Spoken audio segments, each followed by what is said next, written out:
Hello and welcome to the Wasi educational academy. आज हम लोग क्लास 10th का संपूर्ण इकोनॉमिक्स यानी अर्थशास्त्र का एक ही वीडियो में देखेंगे। इससे बाहर आपके बोर्ड एग्जाम में शायद ही क्वेश्चन पूछे, क्योंकि इस एक ही वीडियो में आपके सारे चैप्टर से हम क्वेश्चन कलेक्ट किए हैं। यदि आप बोर्ड एग्जाम की बेहतर तैयारी चाहते हैं तो इस चैनल से ज़रूर जुड़े। इस वीडियो को ज़्यादा से ज़्यादा दोस्तों के साथ शेयर करें और लाइक करें। चलिए देखते हैं क्या है। पहला ही क्वेश्चन क्या है कि मानव विकास का क्या उद्देश्य है। इस एक एक क्वेश्चन से हम एक एक टॉपिक को क्लियर करते जाएंगे। आप लोग ध्यान से देखें, क्योंकि ये चैप्टर जो इकोनॉमिक्स होता है थोड़ा सा हार्ड लगता है देखने में, और इसका क्वेश्चन भी थोड़ा सा हार्ड लेवल का आता है। तो देखना क्या है, पहला ही क्वेश्चन क्या है कि मानव विकास का क्या उद्देश्य। अगर ये क्वेश्चन पूछे तो क्या है, जीवन की ऐसी परिस्थितियां उत्पन्न करे जो लोगों को अपनी प्रतिभा के अनुसार आर्थिक एवं सृजनात्मक जीवन जी सकने में सहायक हो। यानी क्या है, जीवन की ऐसी परिस्थितियां उत्पन्न करे जो लोगों को अपनी प्रतिभा के अनुसार, यानी जो उसके अंदर प्रतिभा रहता है उसके अनुसार आर्थिक और सृजनात्मक जीवन जी सकने में सहायक हो। इसे क्या कहा जाता है, मानव विकास का ये क्या होता है, उद्देश्य होता है। अगला क्वेश्चन क्या है, प्रति व्यक्ति आय क्या है। ये क्वेश्चन पूछा जा सकता है। जब कुल राष्ट्रीय आय को, यानी जितना राष्ट्र का कुल राष्ट्र आय होता है और वो कुल जनसंख्या से भाग करते हैं तो उस राशि को प्राप्त व्यक्ति के आय कहा जाता है। यानी क्या कहा कि जब कुल राशि आय को कुल जनसंख्या से भाग करते हैं तो उस राशि को क्या कहा जाता है, प्रति व्यक्ति आय कहा जाता है। यानी जितना टोटल आय हुआ, अगर जितना कुल जनसंख्या है, जनसंख्या से भाग दे देंगे कुल आय में, तो क्या निकलेगा, प्रति व्यक्ति आय निकलेगा। अगला क्वेश्चन क्या है, राष्ट्रीय आय की परिभाषा लिखे। अगर ये क्वेश्चन पूछे कि राष्ट्रीय आय की परिभाषा, तो क्या है, देश के सभी उत्पादों एवं सभी वस्तुओं और सेवाओं के मूल्य के साथ यदि विदेश से भी प्राप्त आय को क्या कर दिया जाए, जोड़ दिया जाए, तो वो क्या कहलाता है, राष्ट्रीय आय। यानी जितना भी आय हो, यानी चाहे वो देश के अंदर हो विदेश के अंदर हो, यानी सभी को अगर जोड़ दिया जाए तो वही क्या कहलाता है, उस देश का राष्ट्रीय आय होती है। अगला क्वेश्चन क्या पूछा है, आय के अतिरिक्त विकास को जानने के और कौन कौन से कारक या मापदंड। अगर ये क्वेश्चन का बात किया जाए तो क्या है कि अच्छा व्यवहार होना चाहिए, समानता होना चाहिए, स्वतंत्रता होना चाहिए एवं सुरक्षा होना चाहिए। ये सब क्या है, आय के अतिरिक्त विकास को जानने के लिए मापदंड है। क्या है, अच्छा व्यवहार है, समानता है, स्वतंत्रता एवं सुरक्षा है, आदि है। अगला क्वेश्चन आपसे पूछा जा सकता है, क्या है अगला क्वेश्चन कि बांधों का क्या लाभ है। जो बांध होता है पूछे उसका क्या लाभ है, तो क्या लाभ है, इनसे सिंचाई की सुविधा बढ़ती है तथा एक बड़ी मात्रा में बिजली उपलब्ध होती है। जहां बांध बने तो वहाँ क्या बनेगा, बिजली भी उत्पन्न होगा। लेकिन अगला ही क्वेश्चन क्या है कि कुछ लोग बांधों का विरोध भी करते थे। इसका विरोध क्यों करते हैं, क्योंकि उनको बेघर होने का डर बना रहता है। बोले बेघर क्यों होता है, पानी में उनकी खेती योग्य भूमि क्या हो जाती है, डूब जाती है। अगर मान लेते बंद बनेगा वो बेघर हो जाएंगे, क्योंकि उसको घर से हटा के उस जगह बंद बना दिया जाएगा। कभी कभी पानी आएगा तो जहाँ पानी आना चाहिए तो वहाँ क्या होगा, खेती योग्य भूमि क्या होता है, उस बांध के पानी की वजह से क्या होता है, डूब जाता है। इसीलिए क्या करता है, कुछ लोग बांधों का विरोध करते हैं। अगला क्वेश्चन क्या है, शरीर द्रव्यमान सूचकांक को कैसे माप सकते हैं। अगर ये क्वेश्चन पूछा जाए तो क्या है, किसी व्यक्ति के कुल वजन को, ध्यान देना, किसी व्यक्ति के कुल वजन को उसकी लंबाई के वर्ग, यहाँ ध्यान देना क्या बोलता है, जितना लंबाई का वर्ग है, लंबाई उसका क्या कर देंगे, वर्ग कर देंगे, भाग देकर शरीर द्रव्यमान सूचकांक निकाला जाता है। लेकिन आपसे क्वेश्चन ऐसे भी पूछ सकता है कि किसी व्यक्ति के कुल वजन को उसकी लंबाई के वर्ग से भाग दे तो उसे क्या कहा जाता है, उसे क्या कहा जाएगा, शरीर द्रव्यमान सूचकांक। इसे क्या कहा जाएगा, शरीर द्रव्यमान सूचकांक निकाला जाता है। अगला क्वेश्चन क्या है, उत्पादन क्या। अगर ये क्वेश्चन पूछे तो उत्पादन क्या है, वह आर्थिक क्रिया जिसके द्वारा किसी वस्तु अथवा सेवा को उपयोगी तथा मूल्यवान बनाया जाए। ध्यान देना क्या है, वह आर्थिक क्रिया जिसके द्वारा किसी वस्तु अथवा सेवा को उपयोगी तथा मूल्यवान बनाया जाए। यानी पहले उपयोगी नहीं हो वो उपयोगी बना दिया जाए, फिर उसका कम मूल्य हो लेकिन उसको क्या बनाया जाए, ज्यादा मूल्य बनाया जाए, तो क्या उपयोगी तथा मूल्यवान बनाया जाता है, उसे क्या कहा जाता है, उत्पादन कहा जाता है। अगला क्वेश्चन क्या है, उपभोग का अर्थ है। क्वेश्चन पूछेगा कि उपभोग का क्या अर्थ है, क्या है, आवश्यकता की प्रत्यक्ष संतुष्टि के लिए किसी पदार्थ की उपयोगिता का प्रयोग करना ही क्या कहलाता है? उपभोग कहलाता है। क्या है कि आवश्यकता की प्रत्यक्ष संतुष्टि के लिए किसी पदार्थ की उपयोगिता का प्रयोग करना ही क्या कहलाता है? उपभोग कहलाता है। अगला क्वेश्चन पूछा है ऑब्जेक्टिव में, इस तरह का क्वेश्चन पूछा जाता है, सामान्यतः किसी देश का विकास किस आधार पर निर्धारित होता है? अगर यह क्वेश्चन पूछे तो किस आधार पर होता है? प्रति व्यक्ति आय के आधार पर क्या होता है? किसी देश का विकास निर्धारित किया जाता है। अगला क्वेश्चन है, क्या है कि प्राथमिक क्षेत्रक से क्या क्वेश्चन, यहाँ से क्वेश्चन आपके एग्जाम में अक्सर पूछे जाएंगे, ध्यान देना है। क्या है? प्राथमिक क्षेत्रक से क्या तात्पर्य? क्षेत्रक 3 प्रकार का होता है, प्राथमिक होता है, द्वितीयक होता है और तृतीयक होता है। हर क्षेत्र को ध्यान से समझना। क्या है प्राथमिक क्षेत्र का? अगर बात करें, ऐसी गतिविधियां जहां प्रकृति द्वारा, ध्यान देना, जहां प्रकृति द्वारा प्रदान की गई वस्तुओं को प्रयोग में लाया जाना, सीधे जो ऊपर वाले देते हैं उसी को क्या करता है? प्रयोग में लाया जाता है, उसे क्या कहलाता है? प्राथमिक क्षेत्र के अंतर्गत आता है। जैसे कृषि करना, खनन, लकड़ी काटना, मछली पालन आदि, ये सब किसके अंतर्गत आता है? प्राथमिक क्षेत्र के अंतर्गत आता है। कभी कभी क्वेश्चन दे देता है, निम्न में से बताइए कौन प्राथमिक क्षेत्र के अंतर्गत आता है, या डायरेक्ट बोलेगा कृषि, खनन, लकड़ी काटना, मछली पालन आदि, ये सब किसके क्षेत्र के अंतर्गत आएगा? तो किस क्षेत्र के अंतर्गत आएगा? प्राथमिक क्षेत्र। या तो आपको 2 नंबर में, 3 नंबर में सवाल में पूछेगा कि प्राथमिक क्षेत्र से क्या तात्पर्य, इसके उदाहरण थे, तो इस तरह का होना। अगला क्वेश्चन क्या है? द्वितीय क्षेत्र से क्या तात्पर्य? अगर ये क्वेश्चन पूछे क्या है? ऐसी गतिविधियां जो कच्चा माल अथवा प्राथमिक उत्पादों के, ध्यान देना, जो कच्चा माल या क्या प्राथमिक उत्पाद, जो ऊपर में भी पड़े, उत्पादों को उपयोगी वस्तुओं में क्या कर दे? बदल दे। उपयोगी वस्तु में जो भी प्राथमिक चीज था, जैसे यही सब चीज है, इसको क्या कर दिया जाए? उपयोगी वस्तुओं में बदल देते हैं, तो उसे क्या आता है? वो सब किसके अंतर्गत आता है? द्वितीय क्षेत्र के अंतर्गत आता है। जैसे चीनी, कागज बनाना, कपड़ा तैयार करना। अब बोलेगा ये कैसे होगा? क्या सर? ध्यान देना है, अगर मान लेते हैं लकड़ी है, लकड़ी को काटे, लकड़ी से हम लोग क्या बना दिए? कागज। तो लकड़ी क्या था? प्राथमिक था, लेकिन उसको उपयोगी बनाया कौन? तो उस तरह जो भी उपयोगी वस्तु में बदल दिया जाएगा तो उसे क्या कहा जाएगा? वो किस क्षेत्र के अंतर्गत? द्वितीय क्षेत्र के अंतर्गत आता है। जैसे कृषि से हम उत्पादन करते हैं गन्ना, तो गन्ना से हम लोग क्या बना दिया? चीनी। गन्ना प्राथमिक क्षेत्र के अंतर्गत आया, लेकिन गन्ना से हम लोग चीनी बनाती है, किसके अंतर्गत आ गया? द्वितीय क्षेत्र के। उम्मीद करता है आपको अच्छा लग रहा होगा। यदि अच्छा लग रहा है तो वीडियो को लाइक जरूर करें और दोस्तों के साथ शेयर करें। अगला क्वेश्चन क्या है कि अब तृतीयक, तो पहला और दूसरा तो समझ लिया, तृतीयक क्षेत्र से क्या तात्पर्य है? तृतीय क्षेत्र का संबंध वस्तुओं के उत्पादन से नहीं, बोल रहा है उसको वस्तुओं के उत्पादन से नहीं बल्कि सेवाओं के निर्माण से होता है। यानी अगर जो प्राथमिक और द्वितीय क्षेत्र का, इसको जो क्या करता है? सेवा प्रदान करता है, वही क्षेत्र किसके अंतर्गत आता है? तृतीय क्षेत्र के अंतर्गत है। जैसे वकालत हुआ, डॉक्टरी हुआ, बैंक हुआ, यातायात हुआ एवं संचार आदि, ये किसके क्षेत्र के अंतर्गत आता है? तृतीय क्षेत्र के अंतर्गत आते हैं। आपको ये जो है इसका उदाहरण जरूर याद रखना है। कभी कभी डायरेक्ट बोलेगा कि डॉक्टरी है या वकालत है, ये किसके क्षेत्र के अंतर्गत आएगा? प्राथमिक, द्वितीयक और तृतीयक। ऑब्जेक्टिव में इस तरह का क्वेश्चन अक्सर एग्जाम में पूछा जाता है, आपके बोर्ड एग्जाम में, ध्यान देना। अगला क्वेश्चन क्या है कि सकल घरेलू उत्पाद से क्या तात्पर्य? अगर ये क्वेश्चन पूछे कि सकल घरेलू उत्पाद से क्या तात्पर्य है, तो क्या है? तीनों क्षेत्र को, यानी प्राथमिक, द्वितीयक और तृतीयक, क्या है? 3 क्षेत्रक है। तीनों क्षेत्रकों के उत्पादों के योगफल को, यानी तीनों क्षेत्र का जो उत्पाद है उसके योगफल को ही क्या कहा जाता है? देश का सकल घरेलू उत्पाद कहा जाता है। यानी प्राथमिक, द्वितीयक और तृतीयक को अगर जोड़ दिया जाए तो उसके योगफल को ही क्या कहा जाता है? सकल घरेलू उत्पाद कहा जाता है। अगला क्वेश्चन क्या है? प्रच्छन्न बेरोजगारी, इसी का दूसरा नाम क्या है? अल्प बेरोजगारी। तो प्रच्छन्न बेरोजगारी या अल्प बेरोजगारी किसे कहते हैं? तो क्या किसे कहते हैं? जब एक विशेष कार्य को करने के लिए आवश्यकता से अधिक लोग काम करते हैं तो ऐसे बेरोजगारी को क्या कहा जाता है? प्रच्छन्न बेरोजगारी। यानी अगर कोई काम करने का सिर्फ 10 मजदूर उसमें जरूरी है और उसमें 15 मजदूर लगे हुए हैं, यानी 5 मजदूर एक्स्ट्रा लगे हुए हैं, इसका मतलब वो किस बेरोजगारी का शिकार है? प्रच्छन्न बेरोजगारी का या अल्प बेरोजगारी का।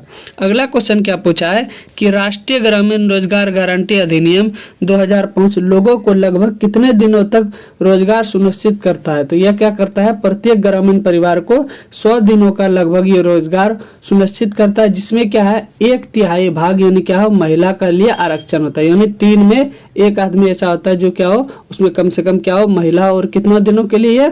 100 दिनों के लिए। अगला क्वेश्चन क्या है संगठित क्षेत्र, अब इसमें भी क्वेश्चन आता है यहाँ से भी, क्या है संगठित क्षेत्र किसे कहते हैं? तो पहला ही क्या है, जहाँ नौकरी की शर्तें निश्चित हो, ध्यान देना, काम करने के घंटे भी निश्चित हो, भविष्य निधि और अन्य भत्ते भी मिलते हो और रविवार को छुट्टी भी रहती हो, तो ये सब किसके क्षेत्र के अंतर्गत आता है? इसमें जो भी कार्य करते हैं किस क्षेत्र के अंतर्गत? संगठित, यानी जिस तरह अगर सरकारी कर्मचारी का बात किया जाए या जो भी ये सब शर्त अगर रखता हो, नौकरी की शर्तें निश्चित हो, घंटे निश्चित हो, भविष्य निधि निश्चित हो, अन्य भत्ते मिलते हो, रविवार को छुट्टी मिलती हो, तो ये सब किसके अंतर्गत आता है? संगठित क्षेत्र के अंतर्गत आता है। और अगला अगर ये समझे कि असंगठित क्षेत्र किसे कहते हैं, ये अगर पूछा जाए तो किसे, जहां नौकरी की शर्तें निश्चित नहीं होती है, भविष्य निधि नहीं, भत्ते, अन्य भत्ते नहीं, पेंशन आदि भी नहीं, यानी कहने का सेंस है जो भी ये संगठित क्षेत्र के अंतर्गत हुआ वो कुछ भी अगर नहीं हो, यानी कोई व्यवस्था नहीं होती है, तो ये सब किसके अंतर्गत आता है? असंगठित क्षेत्र के अंतर्गत आता है। अगला क्वेश्चन क्या पूछा है, यहाँ से भी अक्सर एग्जाम में क्वेश्चन पूछा जाता है, ग्रामीण क्षेत्रों में असंगठित क्षेत्र में कौन कौन से लोग मुख्य रूप से आते हैं? यानी क्या पूछा, वो ग्रामीण क्षेत्र में असंगठित तो कौन कौन आते हैं? भूमिहीन, कृषि श्रमिक, छोटे और सीमांत किसान, फसल कटाईदार, बुनकर, लोहार, बढ़ई आदि सब, ये सब किसके अंतर्गत आता है? असंगठित। ध्यान देना किस क्षेत्र के अंतर्गत पूछा है? ग्रामीण। अब आपसे क्वेश्चन पूछ रहा है कि शहरी क्षेत्रों में असंगठित क्षेत्र में कौन कौन से लोग शामिल होते हैं? कौन कौन से? लघु उद्योग के श्रमिक, फेरी वाले, सर पर बोझ उठाने वाला आदि, ये सब किसके अंतर्गत आता है? असंगठित क्षेत्र के अंतर्गत। उसमें भी किस क्षेत्र के? शहरी। और ये किस क्षेत्र के अंतर्गत आते हैं? ग्रामीण क्षेत्र का। अगला क्वेश्चन आपसे पूछा है कि सार्वजनिक क्षेत्र किसे कहते हैं? ये अगर क्वेश्चन पूछे कि सार्वजनिक क्षेत्र किसे कहते हैं, तो जिन क्षेत्र की अधिकांश परिसंपत्तियों पर सरकार का नियंत्रण होता है, यानी जिस पर ज्यादातर किसका नियंत्रण होता है? सरकार का नियंत्रण होता है, तो उसको कौन सा क्षेत्र कहते हैं? सार्वजनिक क्षेत्र कहते हैं। अगला है कि निजी क्षेत्र, वो तो था सार्वजनिक, अब क्या है निजी क्षेत्र का अगर बात किया जाए तो जिन क्षेत्रों को की परिसंपत्तियों पर या सेवाओं पर किसी विशेष व्यक्ति या कंपनी के हाथों में रहती है, तो ऐसे क्षेत्र को क्या बोला जाता है? निजी क्षेत्र बोला जाता है। अगर मान लेते हैं कोई सरकारी जॉब कर रहा है तो वो किसके अंतर्गत आ रहा है? सार्वजनिक क्षेत्र के अंतर्गत आ रहा है। लेकिन अगर कोई व्यक्ति मान ले ट्यूशन पढ़ा रहा है तो वो किसके अंतर्गत आता है? तो वो निजी क्षेत्र के अंतर्गत आते हैं। उम्मीद कर रहे होंगे समझ में आ रहा होगा। यदि समझ में आ रहा है तो वीडियो को लाइक जरूर कर। अगला क्वेश्चन क्या है, जैसे इसी से इसका एग्जांपल था कि निजी क्षेत्र का Tata iron and steel company limited, Reliance industries limited, ये सब किस क्या है? ये सब निजी क्षेत्र के अंतर्गत आते हैं। अगला क्वेश्चन क्या पूछा है, ध्यान देना है कि बेरोजगारी क्या होती है। ये ध्यान दे कि क्या पूछा है, बेरोजगारी क्या होती है। तो साधारण भाषा में ऐसे व्यक्ति जो किसी उत्पादक गतिविधि में नहीं लगे हो उसे क्या कहता है? बेरोजगार कहलाता है। ऐसी स्थिति को ही क्या कहा जाता है? बेरोजगारी। यानी जो बेरोजगार हो उसे ही क्या कहा जाता है? जो इस स्थिति में है तो उसे क्या कहा जाता है? बेरोजगारी। यानी कोई उत्पादक गतिविधि में नहीं लगे होते हैं तो उसे क्या कहा जाता है? बेरोजगार कहते हैं। अगला क्वेश्चन क्या है, मौसमी बेरोजगारी से क्या अभिप्राय। अगर ये क्वेश्चन पूछे तो क्या है कि एक निश्चित अवधि में, ध्यान देना, एक निश्चित अवधि में काम करने के बाद बेरोजगार हो जाना। क्या होना कि कोई निश्चित अवधि में तो काम कर रहा है लेकिन उसके बाद फिर क्या हो जा रहा है? बेरोजगार हो जा रहा है। तो ऐसे बेरोजगारी को कौन सा बेरोजगारी बोलेंगे? मौसमी बेरोजगारी बोलेंगे। जैसे यह बेरोजगारी अधिकतर कृषि क्षेत्र में पाई जाती है, यानी जिस टाइम कृषि होती है तो उस टाइम तो उसको रोजगार मिलता है, और जिस टाइम कृषि नहीं होती तब उस टाइम क्या होता है? वो क्या हो जाता है? बेरोजगार। तो ऐसे बेरोजगारी को ही क्या कहा जाता है? मौसमी बेरोजगारी कहा जाता है। अब अगला टॉपिक आता है मुद्रा से रिलेटेड। क्या है क्वेश्चन कि मुद्रा की परिभाषा दे। अगर ये क्वेश्चन पूछे तो साधारण शब्दों में मुद्रा का अर्थ है धन दौलत जिसके इर्द गिर्द सारी आर्थिक गतिविधियां क्या होती है? घूमती है, उसे क्या कहा जाता है? मुद्रा कहा जाता है। अगला यहाँ क्या है कि ऋण से आपका क्या तात्पर्य। अगर ये पूछे तो साधारण शब्दों में ऋण का अर्थ होता है कर्ज जो कुछ शर्तों पर जरूरतमंद लोगों को दिया जाता है ताकि वे अपनी आवश्यकता को क्या कर सके? पूर्ति कर सके। यानी किसी को अगर जरूरत है तो वो क्या करता है? किसी से कर्ज लेता है कुछ शर्तों पर कि हाँ हम अगर 100 रुपया ले रहे हैं तो आपको 105 रुपया लौटाएंगे। तो ये कर्ज लिया जाता है तो ताकि क्या करता है? जो भी जरूरतमंद लोगों है उसे दिया जाता है ताकि उसकी आवश्यकता को क्या कर सके? पूर्ति कर सके। अब अगला इसी से रिलेटेड आता है, क्या है कि वस्तु विनिमय किसे कहते हैं। अगर ये पूछे तो वस्तु विनिमय यानी जब चीजों का लेन देन बिना मुद्रा के प्रयोग से आपस में ही हो जाता है, तो ऐसी व्यवस्था को क्या कहा जाता है, वस्तु विनिमय। यानी वहाँ पैसे का बात नहीं होता है। यदि आप मान लेते 1 केजी चावल दिए तो उसके बदले में आपको आधा केजी चीनी दे दिए, यानी वस्तु के बदले में ही वस्तु दे दिया जाना, इसे क्या कहलाता है, वस्तु विनिमय। वहाँ मुद्रा का प्रयोग आपस में ही हो जाता है, बिना मुद्रा के ही क्या करता है, चीजों को क्या हो जाता है, लेन देन हो जाता है। तो ऐसी स्थिति को क्या कहा जाता है, वस्तु विनिमय कहा जाता है। अगला क्वेश्चन है, मुद्रा को विनिमय का माध्यम क्यों कहा जाता है। ध्यान देना क्या है कि मुद्रा को आखिर विनिमय का माध्यम क्यों कहा जाता है। कभी कभी ये क्वेश्चन पूछेगा कि विनिमय का माध्यम किसे कहा जाता है, किसे कहा जाता है, मुद्रा को। वही पूछेगा मुद्रा को विनिमय का माध्यम क्यों कहा जाता है, क्योंकि मुद्रा विनिमय प्रक्रिया में क्या काम करता है, मध्यस्थता का काम करता है। हर जगह बीच में अगर बात करें तो किसका काम होता है, मुद्रा का ही। इसीलिए मुद्रा को विनिमय का क्या कहा जाता है, माध्यम कहा जाता है। अगला क्वेश्चन क्या है कि औपचारिक क्षेत्र के ऋण किसे कहते हैं। ध्यान देना है कि बैंकों और सहकारी समितियों से लिए गए ऋण को क्या कहा जाता है, औपचारिक ऋण कहलाते हैं। ध्यान देना है कि जो भी बैंक या सहकारी समिति से कोई ऋण लेते हैं तो उसे क्या कहा जाता है, औपचारिक क्षेत्र। और अनौपचारिक ऋण अगर बात किया जाए तो क्या है कि साहूकारों, व्यापारियों, मालिकों, रिश्तेदारों, मित्रों आदि से लिए जाने वाले ऋण को क्या कहा जाता है, अनौपचारिक ऋण कहा जाता है। ध्यान देना यहाँ क्या है, औपचारिक के बदले में क्या होगा, अनौपचारिक। ध्यान देना क्या है, ये अनौपचारिक ऋण कहलाता है। यानी वो अगर कोई बैंक और सहकारी से ले रहा है तो औपचारिक, बाकी कोई रिश्तेदार, साहूकार, व्यापारी आदि से ले रहा है तो क्या है, अनौपचारिक। तो आपसे एग्जाम में इस तरह का भी क्वेश्चन पूछेगा, निम्न में से बताइए कौन अनौपचारिक ऋण देने वाले हैं। जैसे साहूकार है, व्यापारी है, मालिक है, ये सब क्या है, अनौपचारिक ऋण देते हैं। और औपचारिक ऋण कौन देते हैं, बैंक या सहकारी।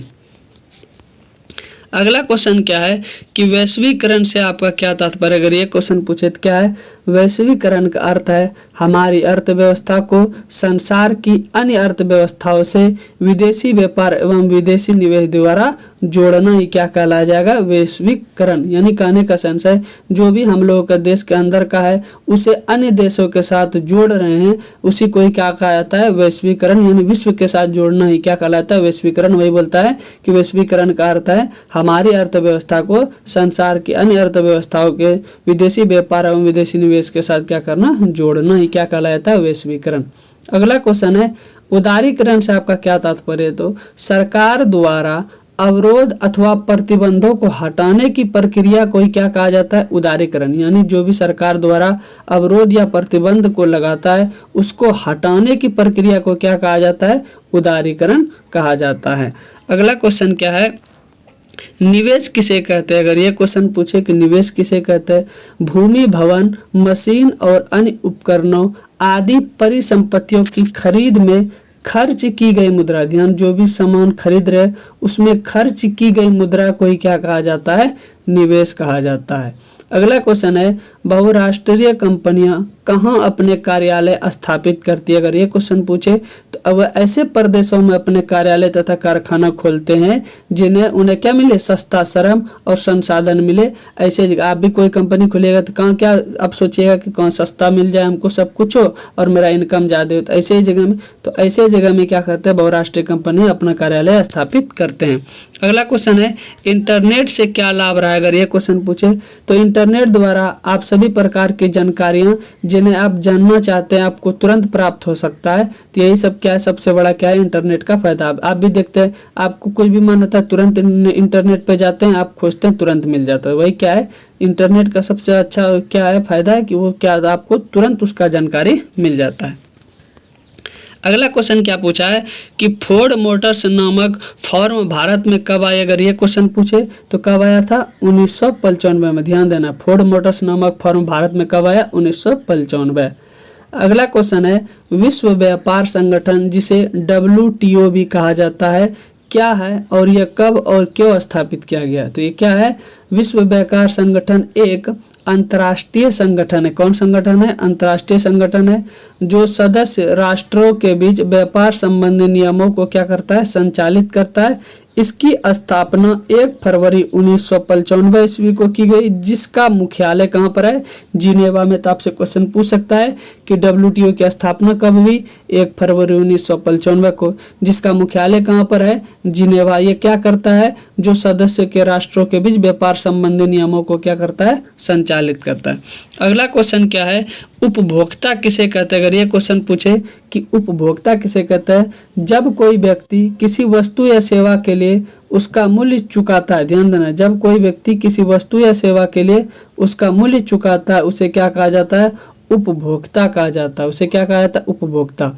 उपभोक्ता के मुख्य कर्तव्य कौन कौन से? अगर ये क्वेश्चन पूछे, पहला क्या है? वह ऐसा सामान ही खरीदे जिन पर क्या हो? ISI अथवा एक मार्क का क्या हो? निशान हो। जहां पर ISI अथवा एक मार्क का निशान रहे वही सामान को क्या हो? खरीदना चाहिए। उपभोक्ता अपने वास्तविक समस्या की शिकायत उचित विभाग को अवश्य करे अगर कोई दिक्कत आपको आ रही है तो। अगला क्वेश्चन क्या पूछा है कि उपभोक्ता सुरक्षा कानून कब लागू हुआ? अगर ये क्वेश्चन पूछे तो कब लागू हुआ? 1986 में। उपभोक्ता अधिकारों की घोषणा सबसे पहले कब एवं कहाँ हुई? अगर ये पूछे तो सबसे पहले 1962 में। कहाँ पर हुई? अमेरिका में हुई। अगला क्वेश्चन है क्या है? विश्व उपभोक्ता अधिकार दिवस कब मनाया जाता है? क्वेश्चन पूछा जा सकता है। तो कब मनाया जाता है? 15 मार्च को मनाया जाता है। अगला क्वेश्चन है मिलावट का क्या अर्थ है होता है? अगर ये क्वेश्चन पूछे तो क्या है? जब किसी शुद्ध वस्तु में दूसरी कोई हानिकारक वस्तु मिलाई जाती है तो इसे ही क्या कहा जाता है? मिलावट कहा जाता है।